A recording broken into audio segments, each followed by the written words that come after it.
Қайырлы күн. Кеше ашығамыз деп жарияладық қой елдің бәріне. Сонымен ашығудың біз мынандай темасын таңдадық.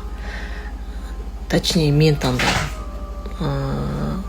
Бас салып бірден көп жаңа кісілердің, опыты бар кісілердің айтқанын тыңдап видеода бірден 7 күндік, не болмаса 3 күндік сумен ашуға сәл ағзаға ауыр тиетіндігін, сол себепті де ең жақсы вариант интервальное голодание дейді.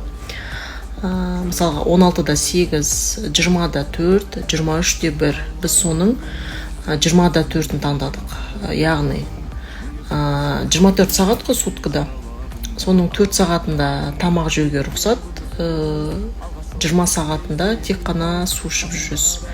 4 сағаты ол азанғы 7-ден бастадық, 7 мен 11-дің арасына дейін.